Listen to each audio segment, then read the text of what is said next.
2차 대전 당시에 장교들이 자기 사병들에게 절대 금기 사항 하나를 하다라는데요. 밤에도 이제 전쟁을 준비하고 하는데 아주 어둠이 땅을 짙게 내리칠 때 병사들이 가끔씩 이제 담배를 피우기 위해서 성냥불을 그어댈 때가 있어요. 그때 성냥불을 켜지 말라. 만약에 킨다면 비상 성냥불을 피는 특별 지역에 가서 성냥불을 켜라. 한밤중에 성냥불을 하나 잘못 끄셔대면 적군에게 아군의 진지가 노출되게 되고, 그로 인해서 이 성냥불이 켜졌던 지역을 중심으로 포격과 폭격을 받게 된다면 아군 전 부대원들이 죽임을 당할 수 있다. 이런 이야기 때문이었어요. 사실 굉장히 개연성 있는 제안이었고요.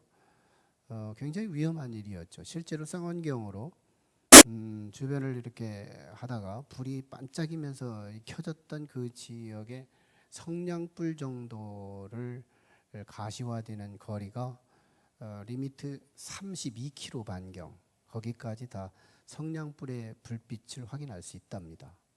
실제로 그러니까 굉장히 한 사병이 이 담배 하나 피우기 위해서 아주 사소하게 불을 밝힌 그것이 전 대원의 몰사와 상관된다면 이 불빛 하나는 작지 않은 큰 요인일 수 있는 것이죠.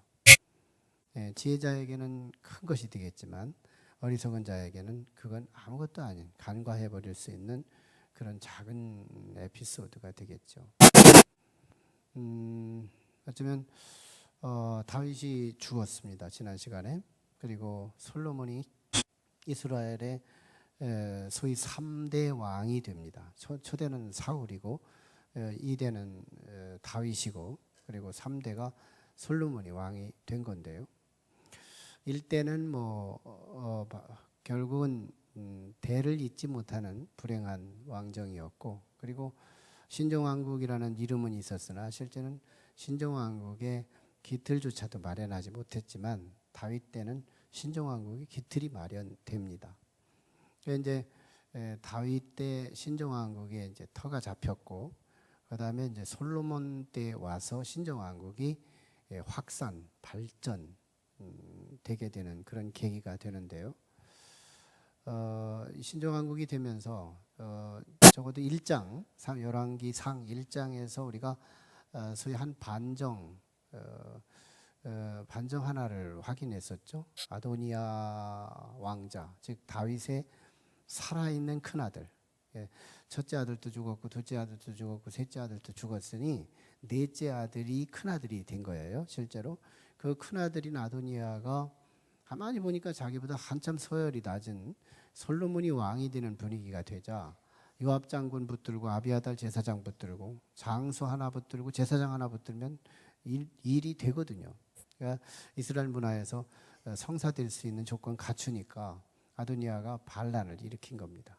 더군다나 아버지는 연세가 드셔서 이제 스스로는 기본 체온 하나도 유지 못하는 그런 아주 노쇠한 그런 상황에 오자 그 틈을 이용해서 아도니아 반란을 일으키게 된 겁니다.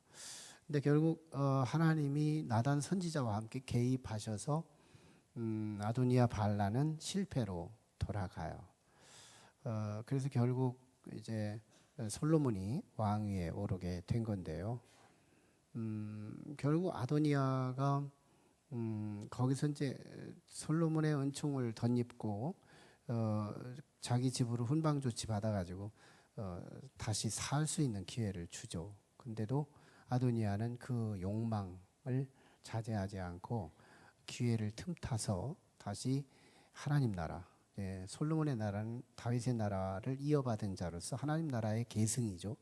하나님 나라의 계승을 위협하고 또 방해하기 위해서 아도니아 반란을 준비하기 위한 아주 작은 사건 하나를 일으키는 그것이 오늘 본문 말씀이에요.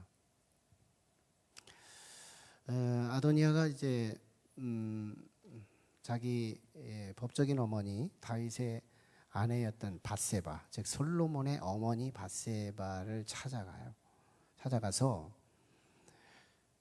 이렇게 얘기해요. 어머니, 법적인 어머니니까요. 자기를 낳아준 어머니는 아니지만 어머니, 사실은 제가 왕위를 앉아야 할 적임자가 맞습니다. 아들들 가운데 제일 큰 아들이 나고 실제상, 그리고 나는 여러 가지로 후왕으로서의 입지를 다 갖춘 사람입니다. 다만 한 가지, 딱 한 가지가 모자라요. 하나님의 뜻이 아니어서 나는 왕위에 오르지 못하고 오직 내 동생 솔로몬이 왕이 됐습니다. 그래서 사실은 난 마음을 이미 접었는데요. 어머니, 내가 이 마음을 접지만 좀 내가 위로가 되기 위해서 한 가지 소원 하나를 좀 들어주시죠.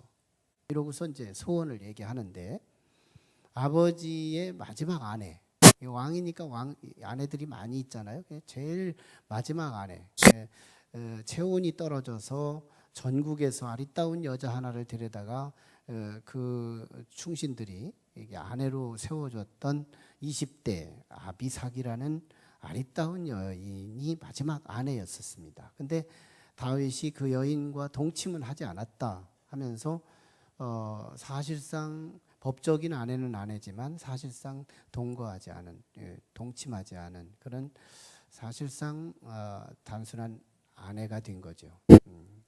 아가씨가 된 거죠. 그러니 이제 아도니아가 이것을 근거로 아버지의 마지막 아내인 아비삭을 나의 아내로 삼도록 좀 도와주시죠. 솔로몬의 어머니 밧세바 입장에서 잘 들어보니까 어차피 이제 아들이 솔로몬이 왕이 됐겠다.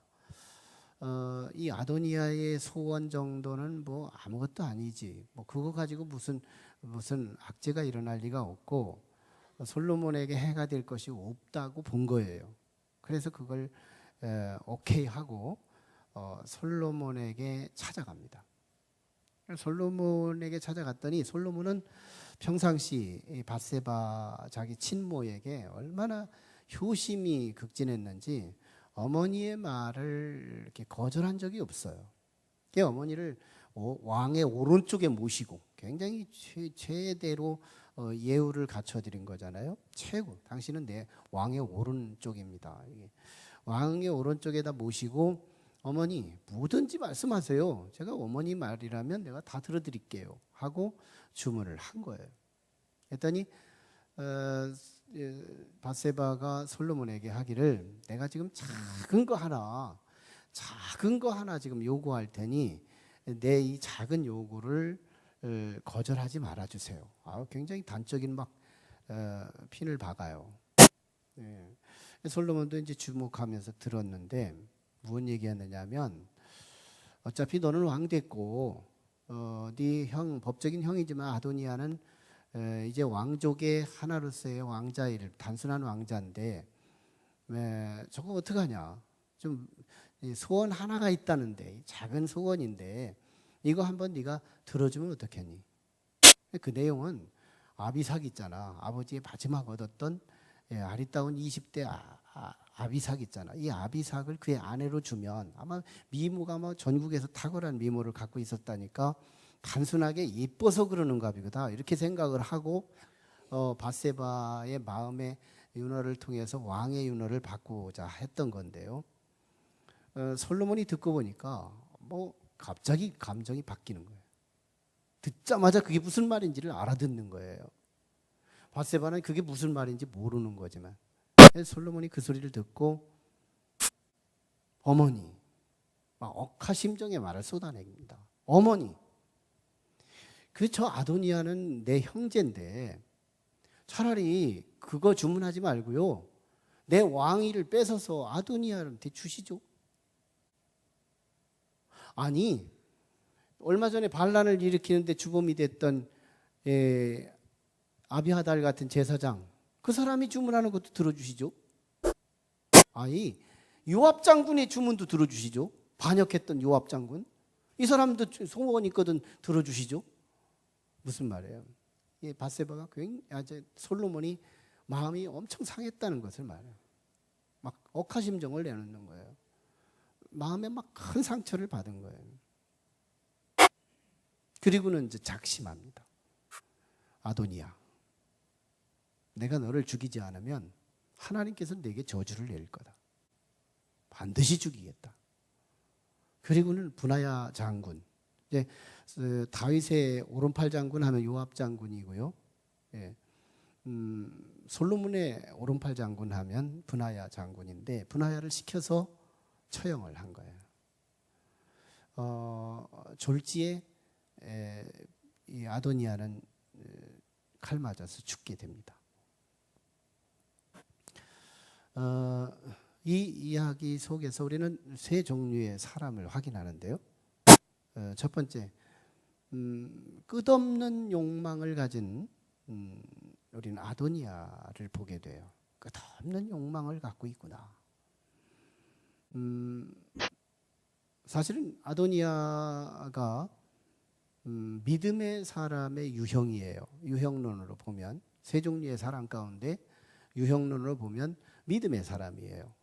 실제로 1장에서 반란이 실패로 돌아가자 아도니아가 좀 살기 위해서 이제 왕한테 이제 발각되면 죽임을 당해야 되잖아요. 처형돼야 되는데 그가 어떻게 해서 살았느냐면 성전에 가서, 성전은 아직 성전은 세우지 않았지만 제사 드리는 산당에 가서 성전에 들어가서 제단 뿔, 레위기에 약속하신 하나님이 죽을 수밖에 없었던 사람을 살 수 있는, 부지 중에 죄를 지은 사람이 살 수 있는 활로의 길을 열어줬던 제단 뿔을 붙들고 아도니아가 살게 됩니다. 제단 뿔을 붙들었다는 말은 하나님만이 나의 의지가 되시고 하나님께 내가 과거의 잘못을 시인하고 회개한다 하는 얘기를 인정하는 거였어요. 근데 뭐예요? 시간이 지나고 나서 안정을 찾고 나니까 다시 반란을 일으킨 걸 보면 이 아도니아는 회개를 할 줄 몰라요. 분명히 성도의 유형인데요. 회개할 줄을 몰라요. 예. 끝없는 욕망과 자기 야망을 키워가는 일에 끝이 없어요. 아무리 시간을 주고 아무리 기회를 줘도 아도니아는 자기의 욕망에 도취돼서 끝내 그걸 이루려고 하다가 순식간에 졸도하고 마는, 자신의 죽임을 당하고 마는 불행한 한 사람으로 우리에게 소개되고 있는 거죠. 성도의 유형 아도니아라면 오늘 우리는 어떤 형의 성도이십니까? 아도니아 같은 성도가 혹시 우리 자신은 아닐까 반성해 볼 필요가 있는데요. 아도니아 유형은 처음에 예수 믿을 때 뭐 회개하면 되겠지. 뭐 내가 잘못해서 무슨 회개하나? 그런 유형의 성도일 수 있어요. 하지만 정말 회개라는 것이 누구의 몫인지 아세요? 죄 많이 지은 사람의 몫인 줄 알지만 회개는 죄를 줄여가는 사람의 몫이요 성화되는 사람의 몫이라는 거예요. 신앙이 시작됐으면 성장해야 되잖아요. 변화되어야 되잖아요. 예, 어린아이는 소년 되고 소년은 청년 되고 청년은 어미와 아비가 돼서 이제 자기만 아니라 남들도 돌볼 줄 아는 성인이 되어가는데 목표가 있어야 되잖아요. 근데 안 크는 거예요, 신앙이. 왜 그래요? 회개가 없으니까요. 악한 사람들의 삶의 유형을 보면요, 악한 사람들은 죄를 많이 짓는 사람, 악을 많이 행하는 사람들이 단골로 내놓는 멘트가 뭔지 아세요? 내가 뭘 잘못했느냐는 거예요. 내가 뭐 잘못했느냐는 거예요. 내가 무슨 죄가 있느냐는 거예요. 내가 무슨 죄가 있느냐고 되물음을 하는 그 사람의 심리적 자신의 근황은 사실은 죄인이라는 걸 반증하고 있는 거예요. 저스틴 홀컴이라고 하는 신학자가 있는데요. 그가 바울 사도의 선교 여행 과정을 1기, 2기, 3기로 나누어요. 그러면서 바울이 스스로 자기 인식에 근거해서 바울의 신앙 고백을 진단하는데요. 사실은 바울이 처음 초기 바울의 영성보다는 중기 영성이 더 성장된 상태였고요. 그리고 말기 영성은 순교까지 할 수 있는 믿음의 영성이었거든요. 근데요, 바울이 저스틴 홀컴이 말한 그 바울의 초기 서신에 나타난 바울의 신앙 고백을 보면 적어도 갈라디아서가 바울의 서신의 최초 서신이거든요. 그리고 고린도 전후서, 그리고 로마서, 이게 다 바울 서신이었어요. 6개의 책인데요. 이게 초기 서신이에요. 그 중에서 고린도전서 15장 9절에 나타난 신앙 고백이 쏟아지는데요. 나는 사도 중에 가장 작은 자라, 그렇게 말해요. 나는 사도 중에 가장 작은 자라. 자기를 누구하고 비교하느냐 하면요, 사도, 아포스톨로스, 사도라는 사람하고 자기를 비교해요. 그리고 살짝 구부려가지고 자기는 그 중에서 작은 자라. 겸손한 건 겸손한데 레벨이 벌써 뭔가 좀 뒤숭숭하죠. 레벨이. 사도하고 자기를 어깨를 나눠요. 이거 무슨 소리예요? 덜 성화됐다는 거예요. 덜 성화됐다는 거예요. 바울의 사도권에 대해서 얼마나 서신서에서 논쟁을 많이 했는데요. 근데 나중에 이제 중기서신, 즉 바울이 감옥에 2번 들어갑니다. 1차 로마의 감옥에 들어간 때가 있었고 2차 로마의 감옥에 들어가는데요. 1차 로마의 감옥에 들어가서 쓴 책이 옥중서신, 소위 에빌골빌, 에베소서, 빌립보서, 빌레몬서, 골로새서 해서 에빌골빌이라고 그래요. 이 4개의 서신서를 옥중에서 썼다 해서 옥중서신인데요. 이게 중기서신입니다. 그 중에서 에베소서 3장 8절에 나타난 신앙 고백, 중기 때 신앙 고백을 한 내용을 보면요, 뭐라고 표현하느냐면 나는 모든 성도 중에 지극히 작은 자보다 더 작은 자. 이제는 사도하고 비교하지 않아요. 성도하고 비교를 해요. 성도와 비교해요. 굉장히 자기 레벨을 낮추죠. 뭔데요? 은혜는 깊어진 거예요. 성화는 더 성장한 거예요. 근데 고백은 땅을 치는 거예요. 나중에 말기서신 2번째 옥중에 또 들어가요. 그때부터 이제 순교할 때까지 로마에서 이제 차명을 당해 칼로 목이 떨어져서 죽어요. 그때 죽으면 어쩔 수 없이 죽는 죽음의 순교가 아니고, 네가 예수를 부정할 수만 있다면, 네가 예수 운동, 예수를 복음을 전하지만 않는다면 살려주겠다는 조건이 있었음에도 불구하고 바울은 그래도 나는 예수 전할 수밖에 없어요 라고 말을 하면서 결국은 죽게 됩니다. 차명을 당해 죽어요. 근데 바울 사도가 그때 디모데전서 15장 1장 15절에서 고백되는 그 고백이 뭐예요? 나는 죄인 중에 괴수다. 레벨을 더 낮추죠. 여기서 영적 원리가 나오는 거예요. 악인일수록요, 내가 뭘 잘못했느냐고 오리발 내놓고요, 의인이 될수록 성화되면 될수록 그 은혜의 어마어마한 메가톤급 은혜를 경험하면서 상대적으로 나 같은 이 죄인에게 이런 은혜를 주셨다니 하고 자신의 자질을 죄인의 반열에 두고 고백하더라는 거예요.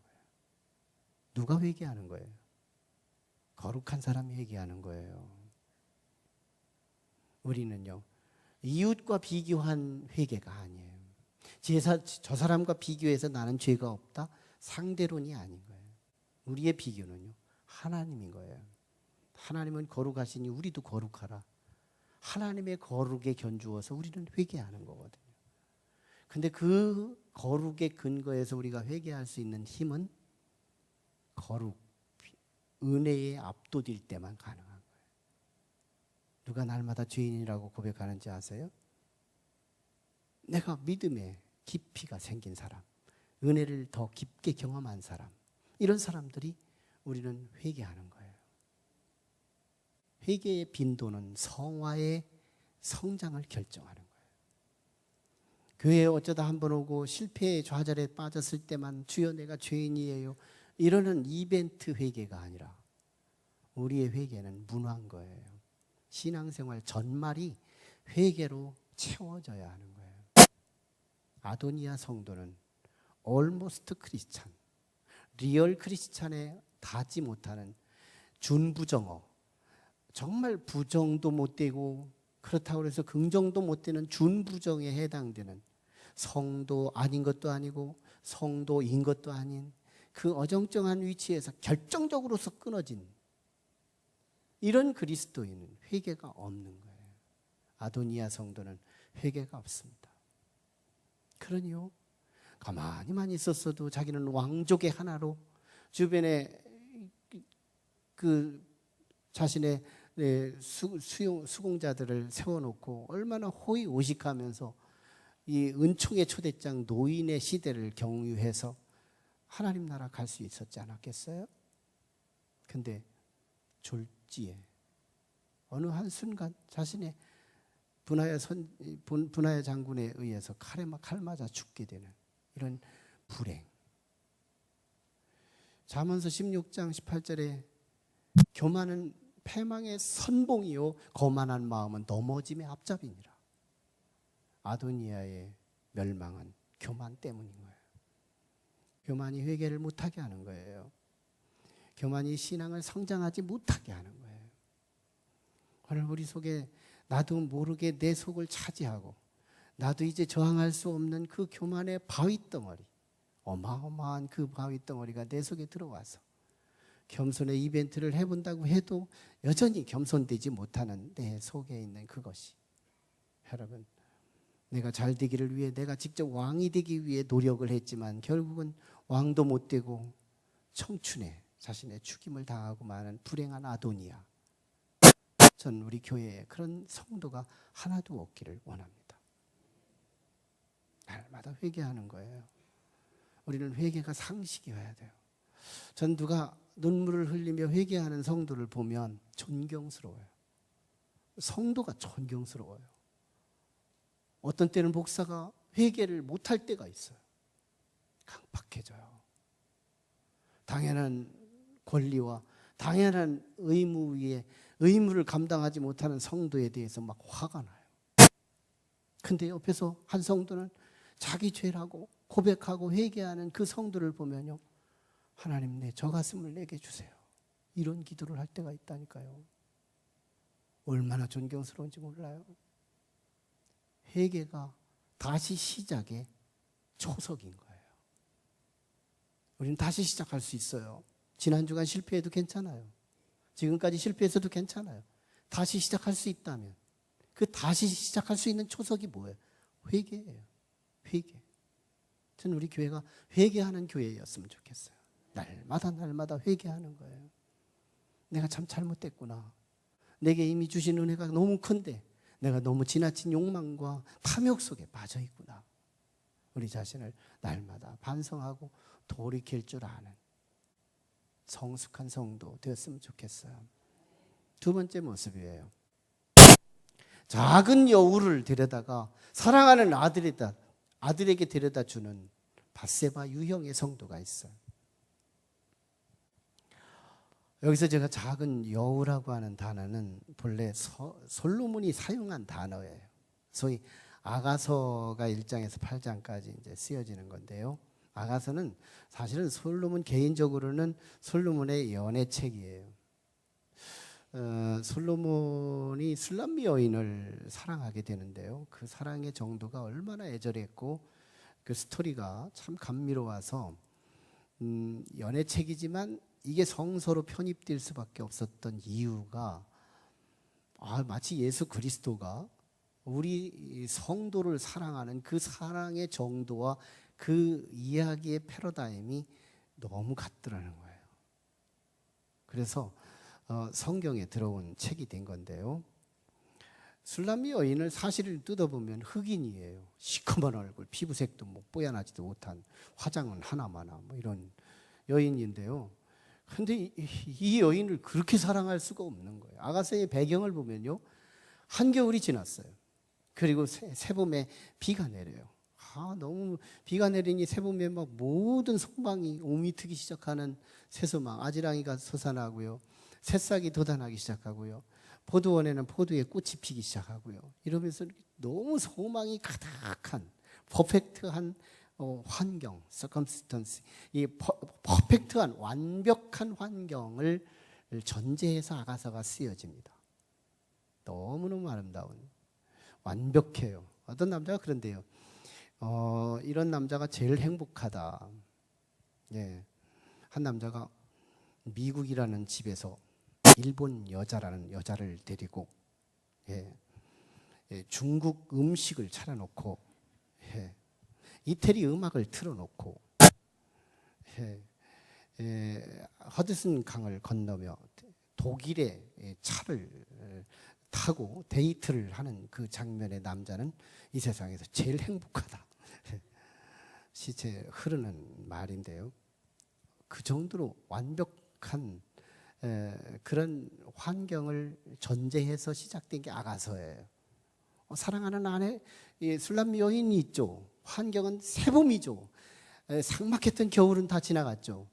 이제는 완벽한 퍼펙트한 파라다이스가 전제된 환경에서 아가서가 쓰여져요. 오른팔을 내놓고 술람미 여인을 베개하고 행복한 신랑의 아름다움을 드러낸 장면이죠. 근데 아가서에 하나가 문제가 생겨요. 이게 작은 여우예요. 2장에 나타나는 건데요. 작은 여우. 이놈의 작은 여우가 갑자기 포도원에 기습을 하면서 구멍을 뚫고 들어와요. 구멍도 작아요. 작기 때문에. 근데 돌아다니면서 이 한 마리가 들어온 이 여우 한 마리가 이 포도나무, 저 포도나무를 흔들어대면서 막 피어난 이 포도의 꽃, 이 유실수의 꽃들을 막 다 떨어뜨리는 거예요. 흔들어대면서. 이 한 마리가. 그거 한 마리 정도 가지고 무슨 상관일까 했는데 너무너무 작은 이 여우 하나가 쑥대밭을 만들어 놓는 거예요. 그 파급 효과가 대단히 크게 안 좋게 나타났다는 거예요. 그래서 솔로몬이 2장에서 외치고 들어가는 거예요. 이 작은 여우를, 포도원을 허는 작은 여우를 잡으라. 이게 문제라는 거예요. 다 갖췄지만, 모든 인프라가 완벽하게 주어졌지만 이 작은 여우, 너무 간과할 수밖에 없는 작은 거 그까짓 거 뭐지, 세양지 이스라엘의 작은 여우는 쥐보다 조금 더 크대요. 우리나라의 여우를 생각하면 안 되네요. 너무너무 미약한 이 여우 한 마리가 이 아름다운 이 천국 같은 환경을, 쑥대밭 지옥 같은 환경을 만들어내더라는 거예요. 네. 아도니아가 바로 그 역할을 한 겁니다. 예, 아도니아가요, 사실은 오늘 본문에서 이제 초반부에 고백을 하고 있는 것 중에 하나가 그 바세바 어머니한테, 어머니, 나는 왕 될 자격은 다 갖췄는데요, 하나님의 뜻이 아니어서 동생에게 넘어갔어요. 이렇게 말했지만 거짓말인 거예요. 사실은 왕 될 자격이 딱 하나가 부족한 거예요. 왕 하면은 정통성이 생명인데요, 정통성 하면은 선왕이 인정한 사람이 왕이 되는 것이 정통성인데, 그러려면 뭐 도장을 주든지 어떤 아내를 넘겨주든지 해야 되는데, 왕한테 얻을 수 있는 이 정통성을 얻을 수 있는 결정적인 요소가 없는 거거든요. 반란을 해도 12지파의 제사장들이 지도자급인데 이 제사장들 앞에 설득을 하려도 왕이 인증해줬다라고 하는 아무런 증거가 없으니까 결정적인 약점을 아도니아는 갖고 있었던 거예요. 하나님의 뜻 때문에 자기가 왕이 안 됐다는 얘기가 아니고, 아도니아는 믿음이 없거든요. 그래서 하나님의 뜻에는 관심도 없어요. 설교를 들으면서 하나님의 뜻이 내게 오늘 무슨 말씀을 주실까 관심이 없어요. 아도니아 유형의 성도는 하나님의 말씀 속에 하나님의 뜻 따위는 관심이 없어요. 내게 주시는 말씀의 그 세미한 음성은 뭘까? 여기에 관심이 없는 거예요. 말만 내놓는 거예요. 그래서 이 아도니아는 결정적으로 선왕으로부터 인정받는 인증표가 있어야 되는데 그게 바로 아비삭이었던 거예요. 아비삭 하나만 자기가 쥐면, 그래서 솔로몬 왕도 인정해 줄 수 있는 그런 아비삭 하나만 주면, 내가 반란을 일으켰을 때 이스라엘의 12지파의 지도자인 장로들이 딱 일어나가지고 당신이 어째서 왕을 솔로몬인데 반정을 합니까? 이렇게 제시했을 때, 보세요, 선왕께서 누구에게 왕위를 넘긴 겁니까? 솔로몬이 불법이에요. 사실은 솔로몬은 형제 중에서 제일 말제에 해당되는 사람이고 나는 으뜸 가는 사람 아닙니까? 그리고 선왕께서 나한테 위임해준 증거가 뭐야? 아비삭이 내 아내 아닙니까? 아비삭 하나만 내놓으면요, 히든 카드, 그 왕이 되는 데는 문제가 없는 거였어요. 그 음모를 갖고 밧세바의 아둔함을 치고 들어온 거예요. 근데 밧세바는 이거를 지금 인정해주고 그리고 솔로몬에게 와서 설득하고 있는데 무슨 말인 거예요? 밧세바는 이제 조금 있다가는 이 결정적인 히든 카드를 인정해 주므로 아비삭이 아도니아의 아내가 되는 순간 반란이 일어나고, 반란이 성공된다면 가장 먼저 솔로몬이 죽어야 하고요, 그 다음에 연쇄적으로 죽어야 할 건 밧세바가 죽어야 하고요, 밧세바가 출생한 아들들이 함께 죽어야 하고요, 그의 모든 혈통들이 다 죽어야 되는 거거든요. 밧세바가 지금 뭘 요구하고 있는 거예요? 내가 죽을 일을 내 열심으로 아들에게 청원하고 있는 거예요. 우리 가문이 죽을 수 있는 일을 내 열정으로 지금 노력하고 있는 거예요. 아들 죽이는 일을 엄마가 열정하고 있는 거예요. 아들을 위해서 잘 되라고 하는 그 일인데 아들을 죽이기 위해서 자기가 지금 주선하고 있는 거예요. 이거 어리석음 아닐까요? 자기가 지금 조금 있으면 죽을 수 있는 일을, 이 일이 어머니가 주청하고 있는 이 일이 성공된다면, 조금 있으면 반란이 일어날 게 자명하고 그 반란이 성공된다면 아들 죽고 자기 죽고 자기의 아들들 다 죽어야 하는 상황인데 이 비극을 모르고 자기가 열심히 주선하고 있는, 이게 뭐예요? 안 믿는 사람들의 전체 유형을 보면요, 그들은 자기가 잘 살기 위해서 열심히 해요. 직장 가요, 열심히 배우고 스펙을 얻어요, 그리고 열심히 권위를 얻어내고 권리를 장악해요. 세상에서 직위와 보직을 얻어내요. 자기가 잘 되기 위해서예요. 가정이 잘 되기 위해서예요. 자기 아지트, 자기 야망이 이루어지기 위해서예요. 그런데 가보면 꽝인 거예요. 다 없어지잖아요. 돈도 나 떠나잖아요. 가족들도 나 떠나잖아요. 건강도 나 떠나잖아요.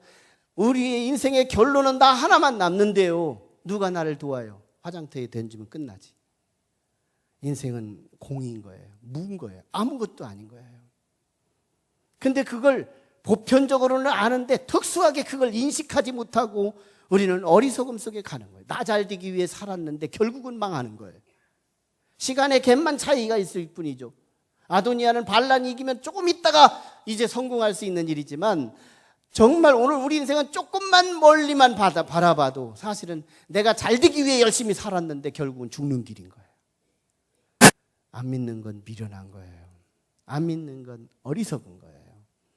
오늘 불신은 어리석음인 거예요. 오늘 우리가 모양이라도 이곳에 와서 하나님의 말씀을 듣고 하늘의 소망을 두고 하나님의 음성을 들어가며 그 주간 일용할 양식으로 우리가 신앙생활을 하고 있는 이 위치가 어떤 거예요? 이거 지혜예요. 이게 복이에요. 우리가 바라는 바는 영생하고 싶고, 우리가 바라는 건 구원이고 싶고, 우리가 바라는 건 잘 되고 싶고, 우리가 바라는 건 우리의 가문이 형통하기를 원하는데 그게 이루어진다면 지혜 아닐까요? 내가 살기를 원하는데 결국은 죽는 거예요. 나이아가라 폭포 앞에서 한 까마귀가 얼음 조각을 타고 거기서 썩은 시신을 뜯어먹고 있어요. 위에서 독소리가 외치며, 야, 조금 있으면 너 나이아가라 폭포 어마어마한 낭떠러지로 떨어져 죽을 수 있어. 경고를 알립니다. 알고 있는 자가 복음이죠. 경고를 딱 알리는데 독수리는 이 까마귀는 이 소리를 들어가며 여전히 시신을 뜯어먹고 있어요.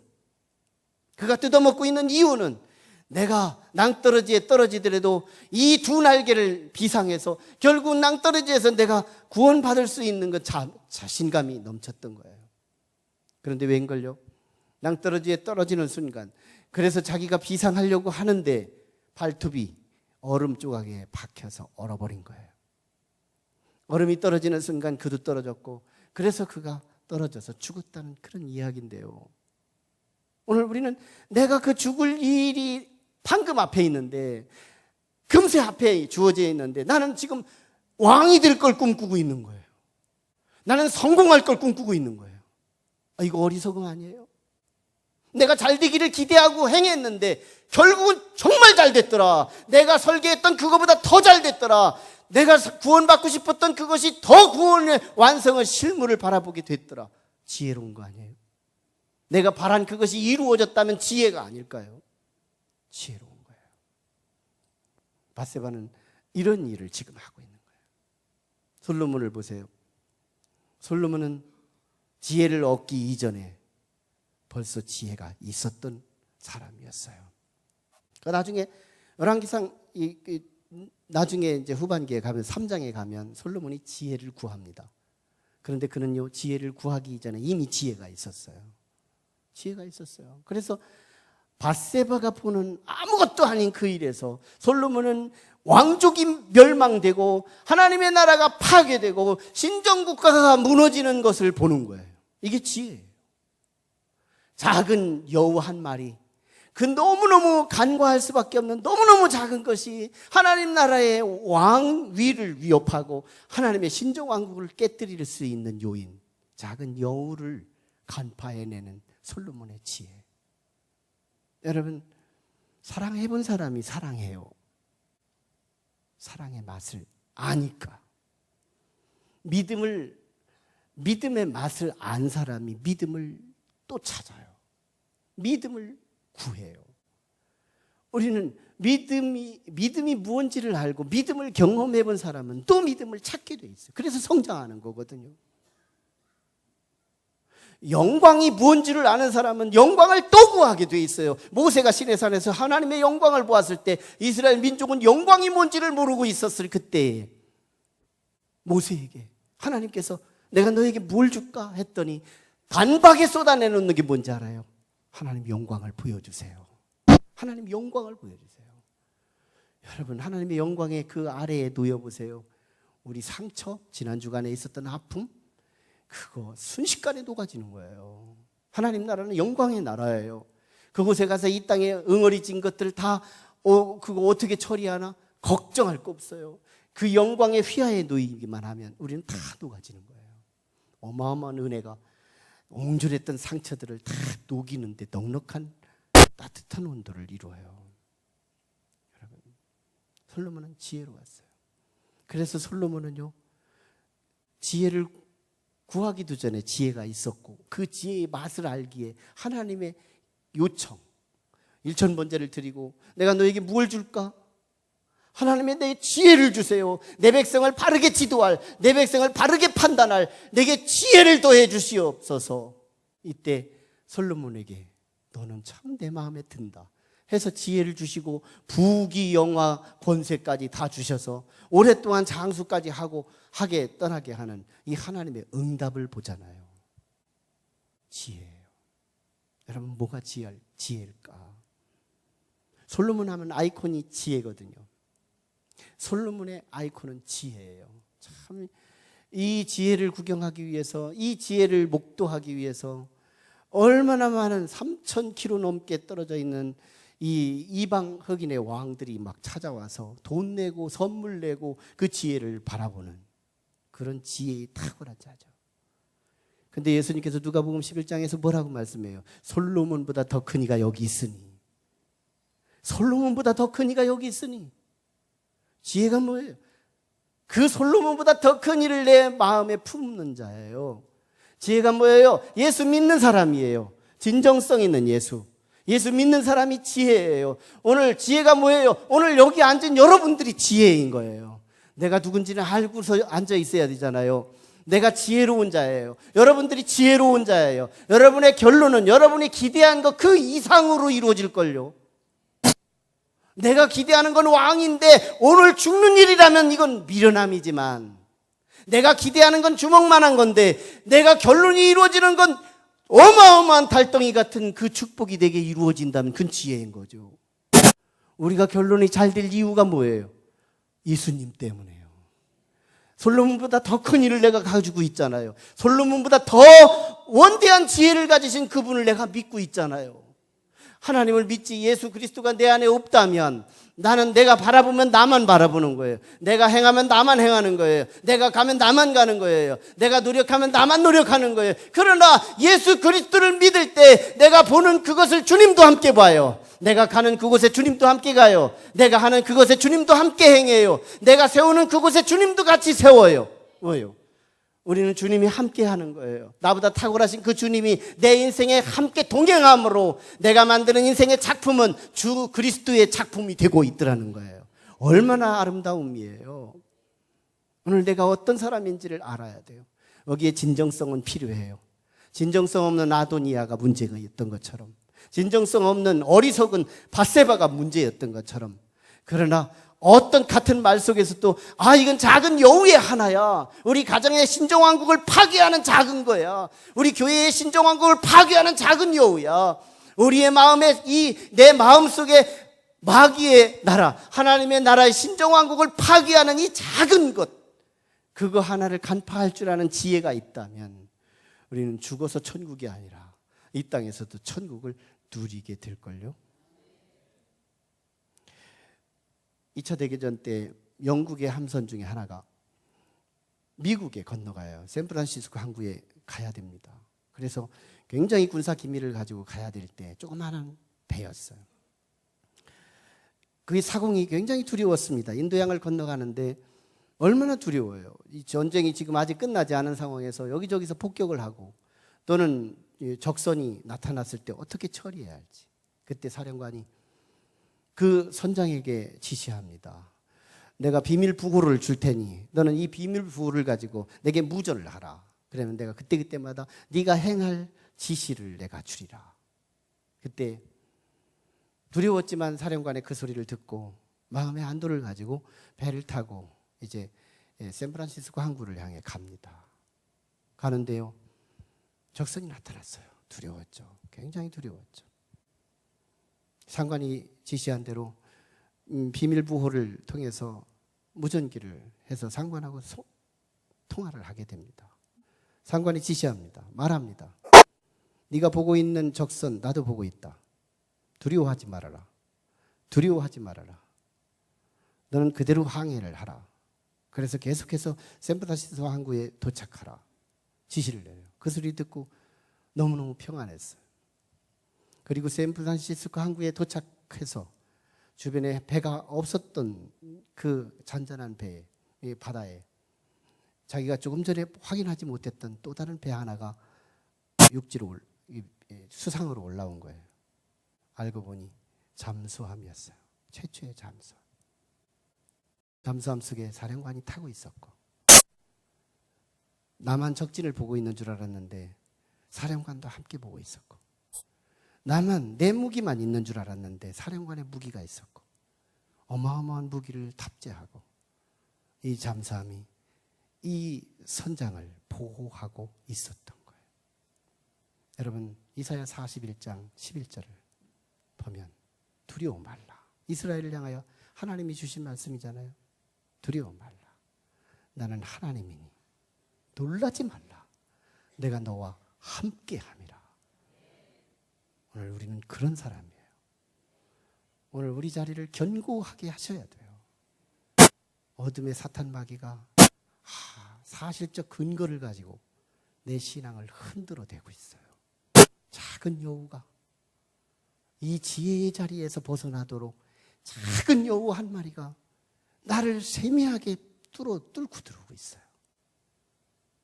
우리는 아도니아가 돼도 안 되고 자기 아들을 죽이는 일을 수고함으로 애씀으로 그 일을 굳이 하고 있는 밧세바가 돼도 안 되고요. 솔로몬같이 그 말이 무슨 뜻인지를 알고 이 작은 여우 같은 하나를 제거함으로 신정왕국의 확산과 놀라운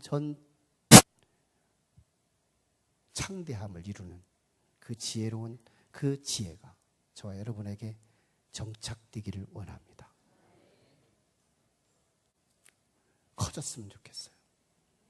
내 개인에게 찾아오는 작은 여우, 사실에 근거한 여우, 상대방이 분명히 실수를 통해서 링크를 걸고 찾아오는 여우, 불법을 가지고 찾아오는 여우가 아니라 당연한 필요성을 가지고 내게 찾아오는 여우. 나는 정당방위적인 입장에서 내가 화가 나고요, 내가 속상한 이유가 바로 그것 때문이라고 말할 수 있는 분명한 인과율이 있는 이유, 이 작은 여우가 이 지혜의 자리를 벗어나도록 오늘 우리를 유혹해요. 그리고 오늘 우리는 이미 지혜자의 자리로 와 있는데 우리의 아들은, 우리의 딸은, 우리의 아내는, 우리의 남편은, 우리의 부모님은, 우리의 지인들은, 우리의 친척들은 아직 자기 잘되기 위해 살지만 얼마 있으면 지옥 갈 그분들, 이제 두 분을 선택하셔야 돼요. 오늘 열린 모임 선포주일이에요. 지혜롭다고 스스로 판단하고 왕의 야망을 가지고 살아가고 있는 우리 믿지 않는 불신자들, 잘되기 위해 실컷 살지만 결국은 지옥에 내던질 불쌍한 영혼들, 어리석은 영혼들이 우리 주변에 있어요. 하나님이 나를 먼저 믿게 한 이유는 나를 통해 그가 지혜자의 길로 인도하라고 우리를 불러주신 거예요. 그 사명 감당할 때 남 살리다 내가 살고, 남 일으키다 내가 일어나고, 남 구원하다가 내가 더 구원받는 지혜를 더하는 그런 축복이 저와 여러분에게 함께하기를 주의 이름으로 축원합니다. 기도해요. 함께 같이 기도하실 때, 하나님, 우리의 가슴의 신정왕국, 우리 가정의 신정왕국, 우리 교회의 신정왕국, 우리 직장의 신정왕국, 우리 나라의 신정왕국, 이걸 파괴하기 위해 작은 쥐새끼보다도 조금 더 큰 작은 여우 한 마리를 하나님 제거할 수 있는 지혜를 더해 주시옵소서. 간파할 수 있는 지혜를 더하여 주시옵소서.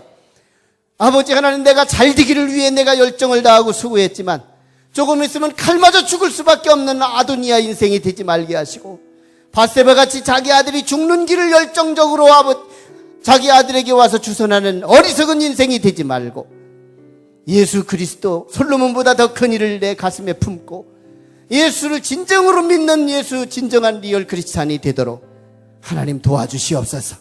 오늘 내 지혜의 자리를 작은 여우 한 마리가 침투해서 믿지 못하게 방해합니다. 예수 믿는 걸 방해합니다. 타당성 있는 여우가 찾아와서 방해합니다. 당연한 합리적인 여우가 찾아와서 방해합니다. 그럴 만한 이유를 가지고 내게 찾아와 내 구멍을 내려고 합니다. 하나님, 이걸 간파하는 지혜를 더해 주시옵소서. 내가 생각하는 그 생각에 주님도 함께 생각해 주시고, 내가 보는 그것에 주님도 함께 보게 하여 주셔서 하나님 속아 넘어가지 않게 하시고 지혜의 지혜를 더해 주심으로 우리 인생의 예수 그리스도 안에서 온전한 성화로 천국의 삶을 살게 도와주시고, 나로 인해서 우리의 가정이 인가기도 되게 하시고, 나로 인해서 내 친구가 예수 믿게 하시고, 나로 인해서 신정왕국을 확장시켜가는 번성기가 되게 하여 주시옵소서. 우리 간절히 말씀을 붙들고 기도합니다. 살아계신 아버지 하나님, 은혜를 감사해요. 오늘 이 시간 우리 주님 주신 말씀 이제 기도하기를 원합니다. 오 주여 도와주시옵소서. 오늘 지혜가 무엇일까요? 지혜가 무엇일까요? 내가 아버지 왕의 비전 가지고, 왕의 꿈을 가지고, 아버지 내가 잘되기 위해서 내가 노력하고 수고했다 한들 그것이 이루어지는 것이 아니라 아버지 하나님이여, 왕되려고 했던 아도니아는 그날 아버지 하나님이여 젊음의 시절에 칼 맞아서 죽고만은 아버지 하나님 불행한 어리석은 아도니아를 보았습니다. 아버지 자기 아들을 죽이는 일을 주선에 열심히 땀을 흘리고 수고하는 밧세바도 보았습니다. 아버지 아도니아 같은 인생 되지 않게 하시고, 밧세바 같은 인생이 되지 않게 하시고, 솔로몬 같은 인생이 되게 하여 주시옵소서. 솔로몬 같은 인생이 되게 하여 주시옵소서. 아버지 하나님, 여지 솔로몬보다도 탁월하신 예수 그리스도가 내 안에 거하기를 원합니다. 내 눈과 함께 보게 하시고 내 손과 함께 역사하시고 내가 가는 그 길에 주님도 함께 가심으로 승리하는 우리 모두가 되게 하여 주시옵소서. 예수님 이름으로 기도 올리옵나이다. 아멘. 우리 다 같이 자리에 일어나셔서 같이 흑암에 사는 백성들을 보라 찬양합니다.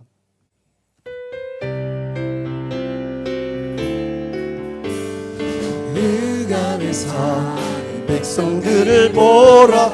수많은 심령 멸망하겠네. 그 누가 갈까 보의 복음 들고 생명을 구원하는 곳으로. 큰 권세 주께 있으니, 큰 권세 주께 있으니, 나는 가서 주의 복음 전하라. 주가 너 항상 온천하 만민, 온천하 만민, 온천하 만민 승리의 그날에 영광과 찬송 주께 드리네. 속죄함 믿어 구원받았으니 기쁘게 할렐루야 부르세. 큰 권세 주께 있으니, 큰 권세 주께 있으니, 너는 가서 주의 복음 전하라. 주가 너 항상 지키리라. 지금은 하나님의 은혜와 사랑과 감동, 감화, 역사하심이 오늘 우리의 같은 인생을 살아가면서 세 종류의 인생이 있음을 깨닫고, 하나님 아도니아 같은 인생, 밧세바 같은 어리석은 인생을 청산하고 내 인생의 가슴에 신정왕국, 가정의 신정왕국을 해치는 작은 여우를 발견하고 하나님 참으로 연민으로 그걸 수용하지 않고 아버지 하나님 그것의 파장의 결국의 파국을 미리 직감하고 하나님의 지혜를 통하여 작은 여우를 죽이고 없앨 수 있어서 거기에 신정왕국을 탄탄대로로 확장하게 했던 솔로몬의 그 길이 나의 것이 되기를 간절히 염원하고 소원하고 돌아가는 온 성도들의 심령과 가정 위에, 자녀 위에, 부모 위에, 저들의 모든 부부 위에, 그리고 저들의 사업과 직장 위에 지금으로부터 영원토록 함께 하시기를 간절히 축원하옵나이다. 아멘.